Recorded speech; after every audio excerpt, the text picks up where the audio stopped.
Welcome to Breaking Waves. Tools for riding your waves to success.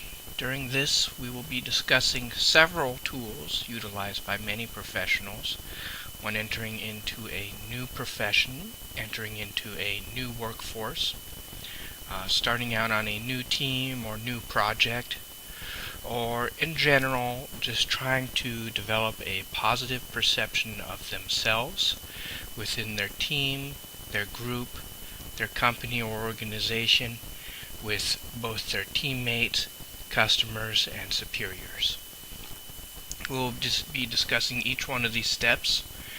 We will be discussing frequent updates, the PAPA approach, chase the challenge, build your support base, siphon influence and utilize power, as well as positively forward. Let's discuss a little bit about frequent update.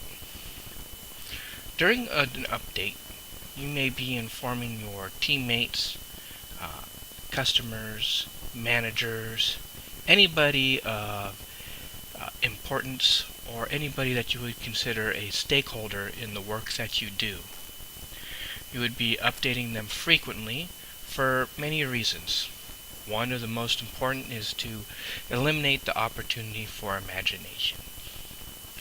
Whenever you're starting something new, or if you're a new person on the team, it leaves a lot of open-ended questions by people. What does this person do? What value do they provide?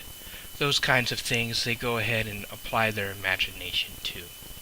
So if something's taking a little while to get done, people may imagine that you're either not working on it, or they may imagine that it's extremely difficult to work on or too challenging for you, or they may imagine other possible things that could be construed as a negative representation of your work or your performance.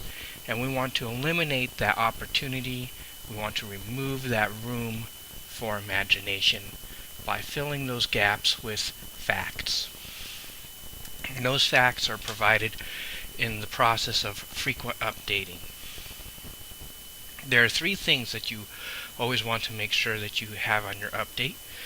Information concerning what you have done, information concerning any challenges that you're currently presented with, and information concerning what you're planning to do next. Let's actually backstep a small moment and see if we can provide a quick demo.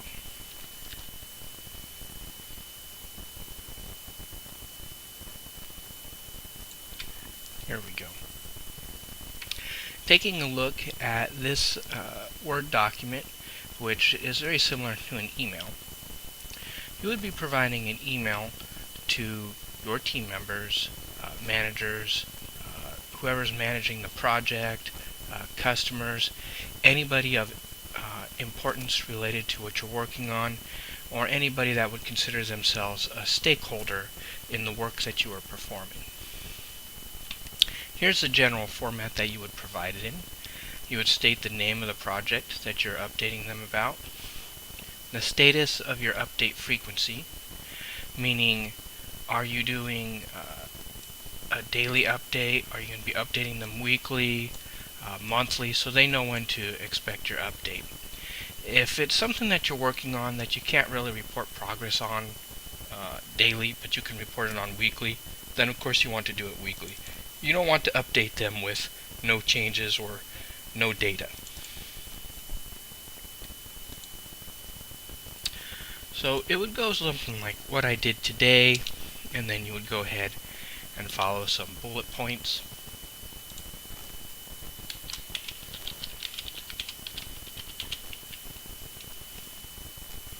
You may say something like, I completed task 0.5. I worked on task 1. Challenges or blockers that you might be go ahead and highlighting for individuals to be aware of. And this is a great point to go ahead and draw attention to any unusual difficulties. Maybe something like, I'm waiting on an item from accounting department to continue with work item 1. So now they know, oh, the reason this is not getting done just yet is because we're waiting on some work from somebody else. And then your next steps would be to start task 2.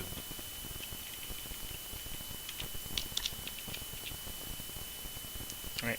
And then you would also go ahead and list some stretch goals that you may have, such as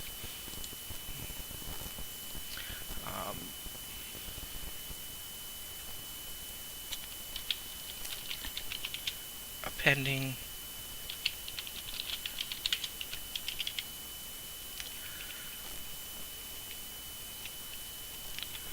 additional data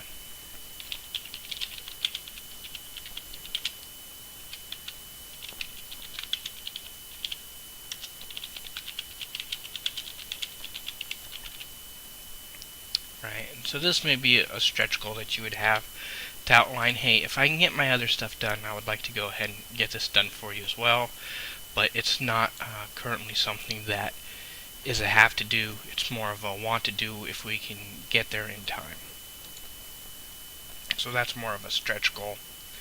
And then during your next update, you would reply to this email again, do a reply to it, including all, so a reply all, and you would just go ahead and fill in your tasks again, kind of following the same format.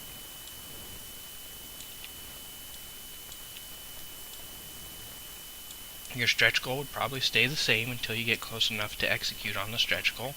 Say, what I did today, task 2,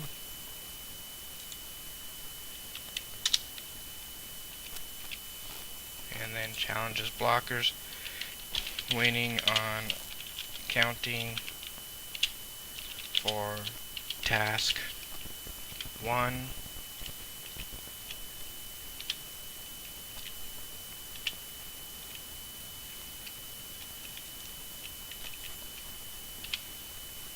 Now whoever sees your next update will say, oh, looks like in 2 updates we're waiting on accounting for task 1. What's going on with accounting? Right, we're going to start blaming accounting for this not getting done, and a conversation may be had with those folks by some of the stakeholders, managers, or other folks. And then next steps would be task 3. Right, so this is what you're going to do next, and then your stretch goal is still staying the same. So by providing these updates, you're informing people of what you've been working on, what you've accomplished. Right, so we may say, you can't say completed task 1 down here because you're still waiting on it. If you had completed it, you would say completed task 1 in your what I did today. But instead you just started task 2 and you're still waiting on accounting. So this is basically the format of a status update email. And you should send them either daily, weekly, monthly, or bi-weekly or bi-monthly, however often you can report on significant and important changes in the status of your work. And by including all the people that are interested in your work or the completion of your work, you're eliminating their room for imagination, you're communicating proactively, which goes ahead and engages support and help for any tasks that you might find under the challenging blockers. Right? We may need somebody's help to go ahead and get this through accounting faster, and by getting some eyes on it from managers and project manager, they can maybe go ahead and assist with that. It also lets people know what you're starting working on next, so that they don't try and assign tasks to you that you don't want to do. So that's another nice thing about being proactive, is it takes the opportunity out of other people's hands to control you. And then the next thing about the stretch goals here is it goes ahead and lets people know that, hey, you're keeping in mind that you want to get this stuff done quickly and be able to provide additional value above and beyond the requirements. And if you can complete the stretch goal here, then during something like a performance evaluation or a review of your work, you can mention, hey, I've been completing a lot of stretch goals. I think that shows very positive and good performance on my part. And it will. And you'll have your status updates as documentation to go ahead and back up your claims. So that's one of the big things about a status update. Now, let's go back to some of our other tools.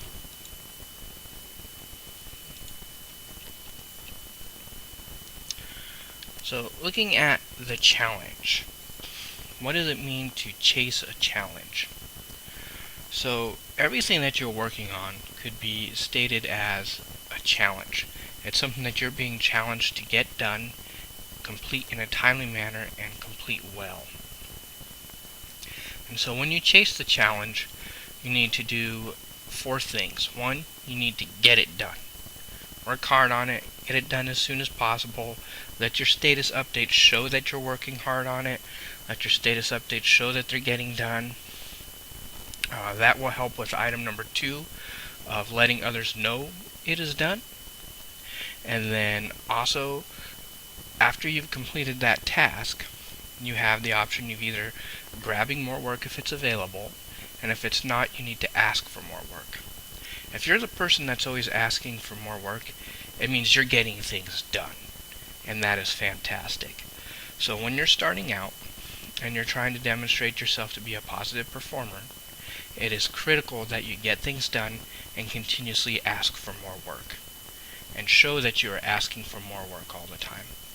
And then the people that give you work, whether it be your customers, your managers, or whoever is able to provide tasks for you to be able to pull into your queue, you need to go ahead and be very grateful to them for that work. So publicly thank them for the work. During a meeting, say, thank you very much for taking the time to find this work for me. I appreciate it, and I'm going to get it done as fast and as best as I can. And if you continue to do that, others will feel like, hey, when we give Matt work, or if we give anybody work, they're very grateful to receive it. And that's going to make them want to produce more work for people. So for me, in my case, my name is Matt, and when I get work, people are able to say, Matt is grateful to have the work that we give him. Perhaps we should give him more work later on. And keep in mind that these people who provide work are the same people who go ahead and place recommendations as to who they want to work on things. Building your support base. Building your support base is very critical for when you run into some of those big challenging waves. And by big challenging waves, I mean unfair perceptions or situations that are unfavorable to you, both professionally or personally. So building a support base, getting people on your side, getting people who will express positive perceptions of you is critical to your longevity in any role at any organization. And ways to do that is to make sure that you give credit to people for the work that they do. So a lot of times when you're working with folks, you may work collaboratively in getting things done. It is very important that you publicly, and I state this publicly, express, number 2, appreciation for them for the work that they've done, and you make sure that they get, number 1, credit for the work that they've done. If their managers know that they contributed well, if other stakeholders know that they contributed well, then folks will look at you as somebody who they can feel safe working with. They know when they work with you, they're going to get credit for all the work that they do, and they're going to get recognition for it as well. A lot of times in professional organizations, some of the people doing the really hard work and getting the amazing things done don't always get the recognition and appreciation that they should be getting. Sometimes it's just given to the broader team in general, or sometimes somebody else gets unfair recognition for that credit. So it is your job as a teammate to go ahead and ensure that the proper people are getting recognition for their hard work. And that falls under number 3 as well. So a lot of these things are just different ways of saying the same thing, which is be fair to others and give kudos to those who do good work. The next thing is to be smooth about it. If you're always going around saying, Bob or Jimmy or Joe did a good job on this, it's going to be a little awkward. So you want to have a medium to be able to recognize people and show appreciation and give them respect for their hard work that doesn't look like you're specifically chasing people around and saying they're doing a good job and being their cheerleader. It's good to be a cheerleader, but it's not good for somebody to feel like they have somebody who's just always cheerleading them. So the best way to cheerlead people is to be very smooth about it. And if we come back to our status updates, let's do that. Here we go. So you can see this, what I did today. Started task 2. Let's go ahead here and say huge thank you to Bob for the excellent work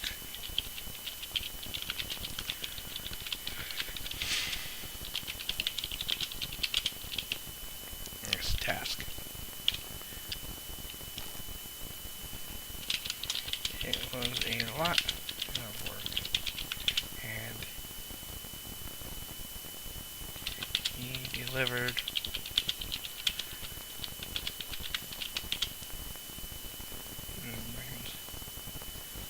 very quickly.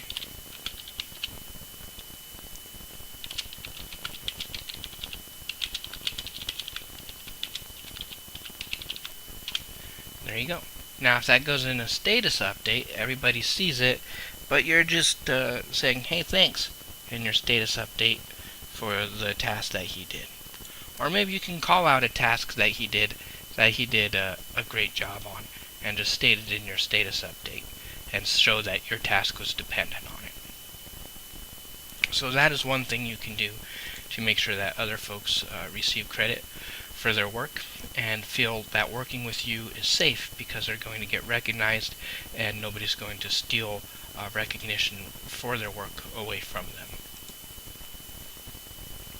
So that's part of being smooth, is where you put it, how you put it, and if it's following a median such as a status update and you're treating everybody in the same way, thanking each one of them each time, then nobody feels like they're being targeted or being made uncomfortable. They may think, oh, Matt's very communicative, which is a lot of positive feedback that I get from these status updates. But other than that, I have personally never seen any negative repercussions from status updates. Also, be supportive and visible.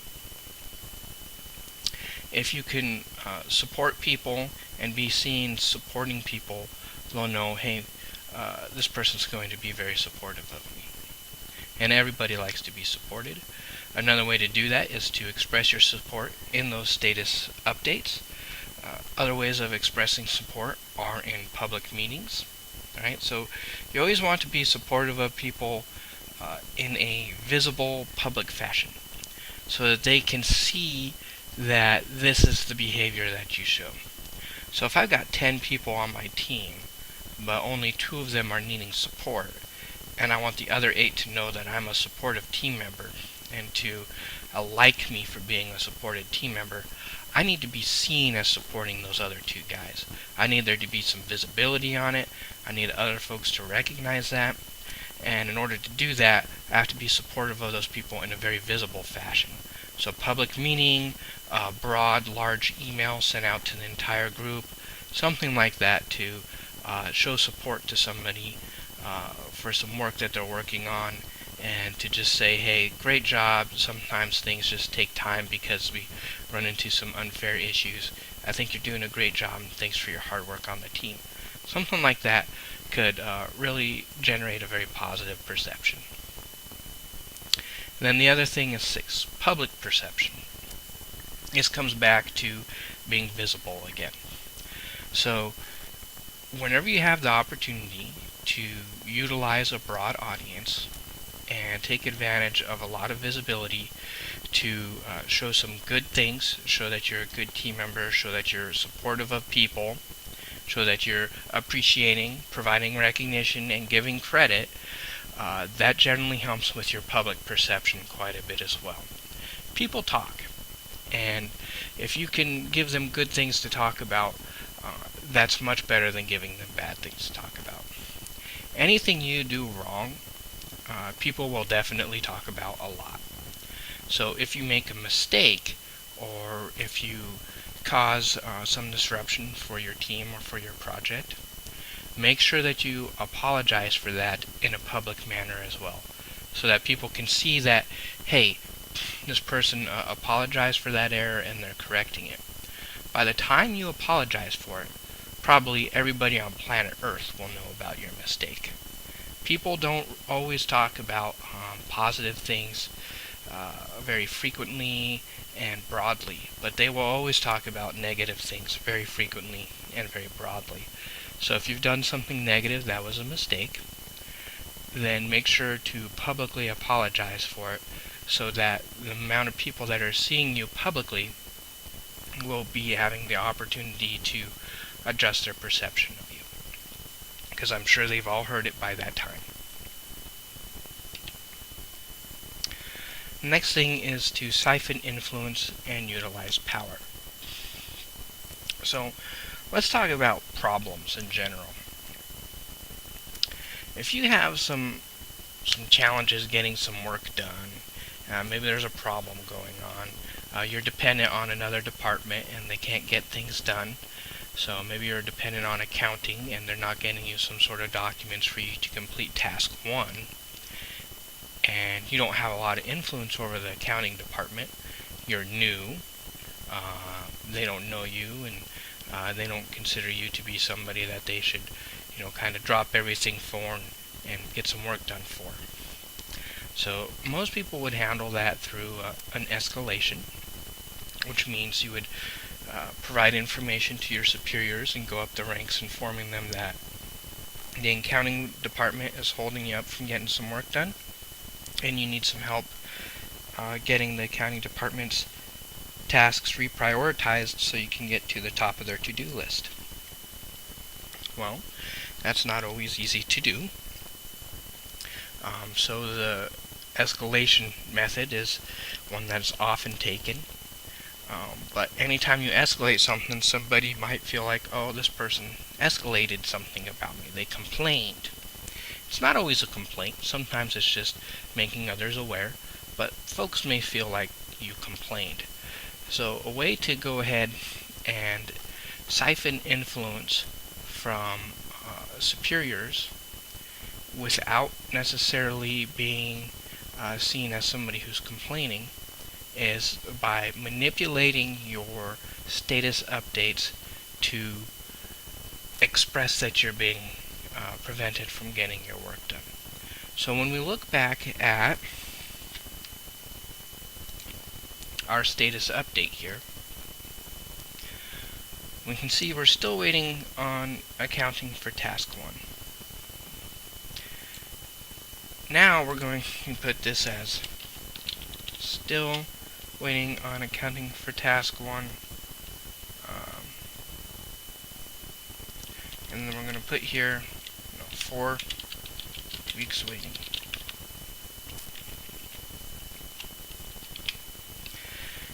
Now, if our status updates typically go to Manager 1, Manager 2, Project Manager, those guys can escalate issues or have conversations with the accounting department manager and get these matters resolved. You can also have conversations with the accounting department manager and get things resolved as well, depending on how your organization works with their communication chain. However, regardless, it is still helpful to have these things in a regular status update email, because it looks like you're just updating these stakeholders, these key personnel who can go ahead and make a phone call and get things done in a regular, every week, every day, every month fashion. And so you're not targeting or complaining, you're just providing usual, typical daily updates to people. And when folks from accounting maybe get involved, and if they see your update or they understand that the manager is concerned because they're seeing this is frequently blocked on regular updates, they'll go, oh, okay, that's work that we need to get done. It certainly won't sound like you're explicitly complaining about them or escalating a situation. And so that is being pretty smooth with how to utilize influence by others to get things done. And one other way to make that highly effective is when this starts happening and you start getting blocked by this person the first time around, and it has to be done at the first time, you go ahead and include them in your status update email. And if this is a reply all on your third status update, they'll see the other two status updates, know that this is just a frequent status update, and they'll see this here, and they'll go, oh, I better go ahead and get something done. And if they don't, then they get the phone call from management, and they realize that they should have taken care of it earlier because they've been receiving these status updates as well. So that is a nice way of generating high visibility into your work, removing opportunities for imagination, and getting eyes on challenges or blockers so that you can siphon influence from your managers, provide an update, and let accounting see this update, see that your managers are on the email, and realize, oh, I better get this done before I get a call from management. So you are not management, but this allows you to siphon the influence of a manager to motivate others to perform work.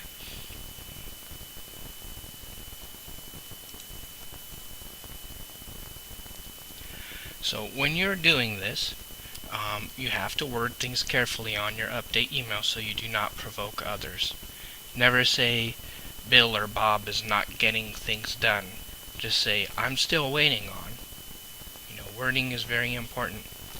And you do have influence. It's just the influence of others. And also, be proactively. Don't do things in a post manner. So don't send your first status update saying, I've been waiting on accounting for 3 months, and then add the accounting department to it.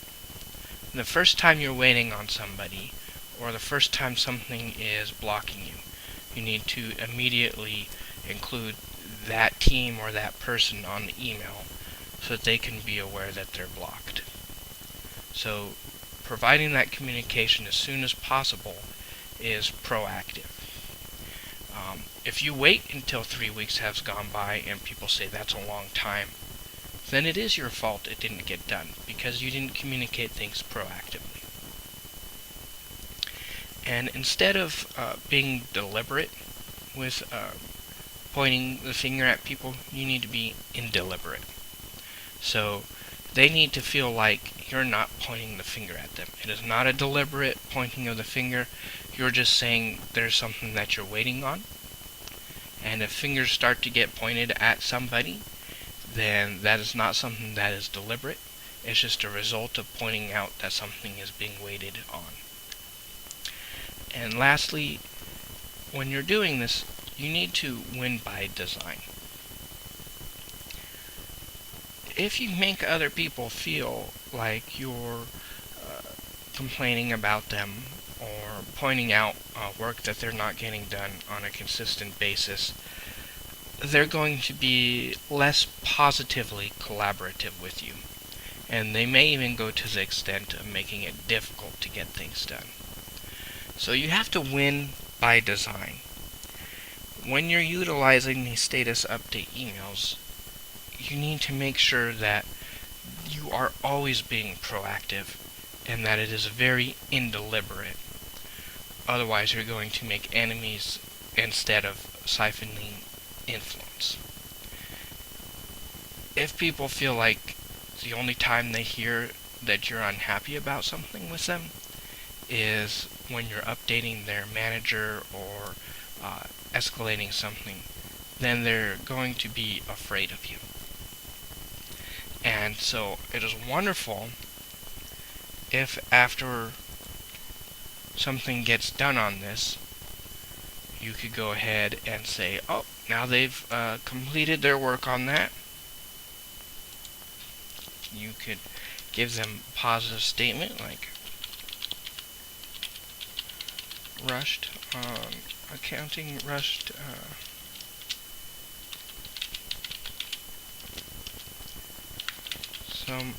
some work, and with some details to complete task 1. Huge thanks to accounting on working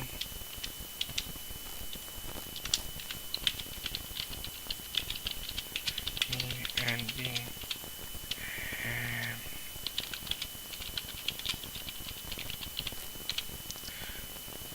right. So now you're giving them credit for the work that they just accomplished,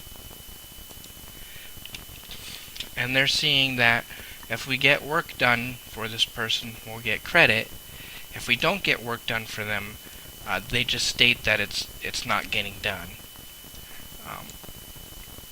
And that lets them know that they have some control over things. If they get work done with you, they're going to get some very positive credit.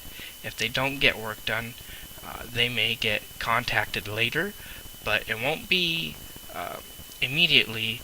It's going to be over a little bit of time, and they'll get highlighted as a blocker for a short period before they get contacted. So that's a huge plus in developing a positive relationship with people, is that after they've turned something around, they've fixed a mistake and gotten it changed for you, you give them credit for it and tell them good job. Because that will let them know that, it's not a one-sided thing. It's not, I'm going to complain about you. It's, I'm going to highlight when you're not getting things done, and I'm also going to reward you when you do get things done. So that's a very positive tool to use to developing those positive relationships with people when you're siphoning the influence and motivating them. Because keep in mind, if we come back to that real quick, not only are managers and other stakeholders seeing when work is being blocked, they're also seeing when people are doing a good job. So they're getting high visibility on doing a good job. So it's a very rewarding tool for some folks. And that's how you win by design. Now, let's talk a little bit about moving forward positively. So, positively forward is this simple concept. You should always be positive. When you consider life and business and everything going on in the world, there's just too many things to be able to complain about. Too many things. You have to push those things aside and be positive at every moment. When you consider all your problems in life, you can apply the 90-10 rule. 90% of people that you tell your problems to will not care. They do not care. They have their own problems. Your problems are inconsequential to them. You could have instantaneous death syndrome where you're going to die in the next 1 hour and somebody else stubbed their toe. That somebody else's stubbed toe is more important to them than your instantaneous death syndrome. they don't care about your problems. So don't tell them about your problems. If you consider the other 10% that do care about your problems, the only reason that they care is because they don't like you. Probably they hate your guts for some unfair or unknown reason, and they're thrilled and excited that you have a problem. Maybe the fact that you have instantaneous death syndrome brings them immense joy, satisfaction, and rewards them for their hatred of you. And so those 10% people are really going to care about your problems, but they're only caring because they're so immensely glad that you have them. So don't tell people about your problems unless you want to inconvenience people who don't hate you and reward people who do hate you. The next thing is everyone else has it worse anyways. I promise you that that person with the stubbed toe thinks that his stubbed toe is far more horrific and awful a situation than your instantaneous death syndrome. The next thing is that negativity yields very negative outcomes. If you're negative about things, it'll be very contagious. Other people will begin to become negative, work productivity will drop, collaborative efforts will start to kind of cease a little bit, and everybody's just going to be focusing on their own problems. They won't be saying, "Oh no, that poor person with the instantaneous death syndrome. Oh, it's so distracting to me. I'm really worried about them." No, what they'll be saying is, "Wow, that person reminded me about my stubbed toe. Now I'm going to be focusing on my stubbed toe all day long, and I won't be able to get any work done because I'll just be so unhappy." So don't share anything negative. And one way to do that is to abuse the word challenging. If you say, "Gosh, my health is really bad. I've got instantaneous death syndrome," just say, "No. My health is pretty challenging. It's really been making me look at some new and interesting ways to take care of myself, and that's helped me grow as a person." That's how you state it. That's all you can do, is you have to abuse the word challenging and switch it into an opportunity for growth. Always do that. Never say that it's unfair or bad. It's just challenging, which provides an opportunity for growth. And exaggerate every moment of joy. If somebody does a mediocre job, and usually they do a really bad job, just say, "That was awesome." Exaggerate every moment of joy. And if things go fairly well that day, just say, "Gosh, this is the best day of my life. Tomorrow might be the new best day of my life. Can you believe it? It's that great." Exaggerating every moment of joy will help others to take focus off of their stubbed toes and focus on their work and get things done, and it will also help you to take your focus off of your instantaneous death syndrome and focus on your work and get your work done as well. Work getting done pays bills. Focusing on problems usually yields to termination or makes you go ahead and have some pretty challenging times at your work environment. Lastly is fake it until you believe it. So pretending to be happy while in your mind still being unhappy doesn't do you a whole lot of good, because other people are going to see, hear, they could almost smell the deceit upon you when you are faking being happy and you're having a bad time. So you need to fake it, not until you make it, but fake it until you really believe it. If you yourself don't believe that you're having a great day, it's going to be hard to sell that to other people and make them believe it as well. So each morning, fake having the best day of your life until you can believe it, so that others will believe it as well. And when you're having the best day of your life, other people will also have a very positive experience. They will be able to speak positively of you. They will enjoy working with you, and everybody will be able to get a lot of work done. So, that has been Breaking Waves. I hope this has been a very informative session with you. I hope that you're able to take a lot of these tool sets from this video and move forward in your career and in your life and apply these tools in very positive ways to reward you and others around you. Thank you.